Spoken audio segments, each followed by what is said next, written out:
इस बार के दशहरा मेलावा में उद्धव ठाकरे के निशाने पर पूरी तरीके से बीजेपी ही दिखाई दी। उद्धव ठाकरे ने ठाकरे स्टाइल में बीजेपी पर इतना करारा हमला किया कि शिवाजी मैदान में जुटे लाखों शिवसैनिकों में एक नए उत्साह का संचार हो गया। उद्धव ठाकरे ने सबसे पहले बीजेपी के परिवारवाद के उस आरोप को आड़े हाथों लिया जिसमें बीजेपी अपने विरोधियों को परिवारवाद वाली पार्टी बताकर उनको स्वार्थी बताने का प्रयास करती है। आइए हम आपको उद्धव ठाकरे के भाषण के उन कुछ अंशों को दिखाते हैं जिसमें बीजेपी पर बेहद ही सधे और निराले अंदाज में हमला बोला गया।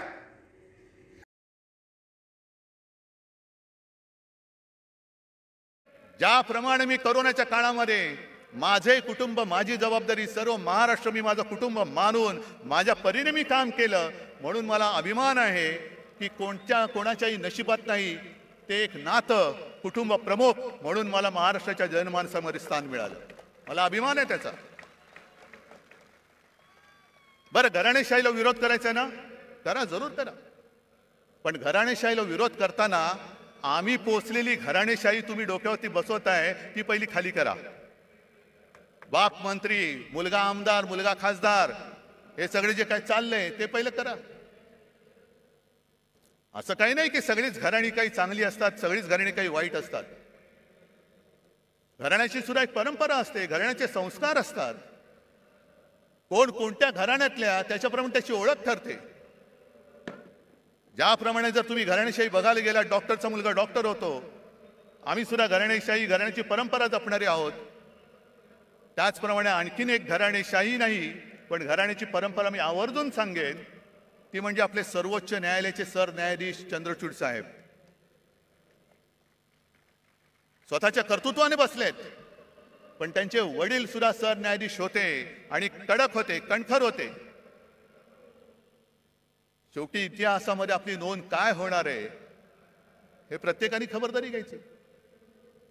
कोणासमोरही न झुकणारा म्हणून माझी नोंद व्हायला पाहिजे की सत्ताधाऱ्यांचे बूट चाटणारा हे प्रत्येकाने ठरवायचंय।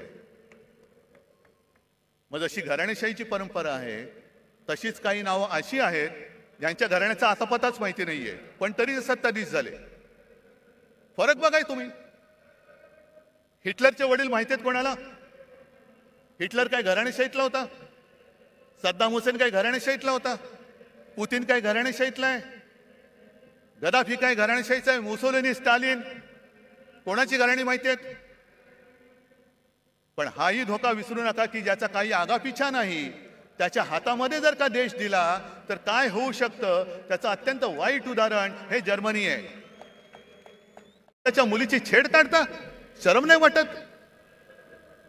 त्या आजोबा शांतपणाने न्यायाधीशाकडे बघतात आणि सांगतात, न्यायाधीश महाराज, जेव्हा ही घटना घडली तेव्हा मी सुद्धा 20च वर्षाचा होतो। काय कळलं?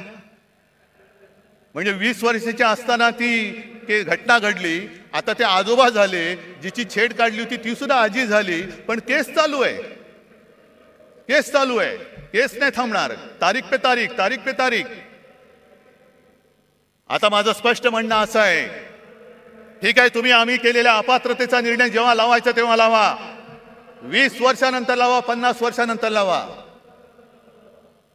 पण आज संपूर्ण देश बघतोय, संपूर्ण जग बघतोय, तो केवळ अपात्रतेच्या निर्णयाकडे बघत नाहीये तर या आपल्या हिंदुस्थानामध्ये, या आपल्या भारतामध्ये सर्वोच्च न्यायालय म्हणून जे काही आहे त्याला हा लवाद जुमानत नसेल तर सर्वोच्च न्यायालयाचं अस्तित्व राहणार आहे की नाही? या देशात डॉक्टर बाबासाहेब आंबेडकरांनी घटना तिचं अस्तित्व शिल्लक राहणार आहे की नाही? आणि सगळ्यात महत्त्वाचं म्हणजे अनेक क्रांतिकारकांनी आणि अनेक योद्ध्यांनी रक्त सांडून, बलिदान देऊन, त्याग करून जी आपली भारत माता स्वतंत्र केली त्या भारत मातेची लोकशाही ही टिकणार आहे की नाही ह्याच्याकडे आमचं लक्ष आहे। बघूया आता 30 तारखेला काय होतंय। नुसता अपात्र कोणाला ठरवणार? आधी जनतेने ठरवूनच टाकलेलं आहे। माझं तर म्हणणं असं आहे की केसचा निकाल लागण्याच्या निवडणुका घेऊन दाखवा. जनता जनार्दन ठरवेल ते पात्र आहेत का अपात्र आहेत. होऊन जाऊ दे खुल्या मैदानात. पण सर्वोच्च न्यायालयाकडनं आम्हाला नक्की अपेक्षा आहे. मध्ये आपले माननीय पंतप्रधान मोदी जे बोलले घराणेशाही घराणेशाही, होय मी घराणेशाहीचा पाईक आहे. कारण मला माझ्या घराण्याचा अभिमान आहे. मला माझ्या आई वडिलांचा अभिमान आहे, आजोबांचा अभिमान आहे आणि सर्व पूर्वजांचा अभिमान आहे. जो कुटुंब व्यवस्था मानत नाही त्यांनी दुसऱ्याच्या घराण्याबद्दल बोलू नये. उद्धव ठाकरे की इस भाषण शैली को देखकर ऐसा लगता है कि उद्धव ठाकरे दिनों दिन बेहद परिपक्व होते जा रहे हैं और उन्होंने पूरे अध्ययन के साथ बीजेपी को अब निशाना बनाने की तैयारी शुरू कर दी है. ब्यूरो रिपोर्ट, मुंबई तपास.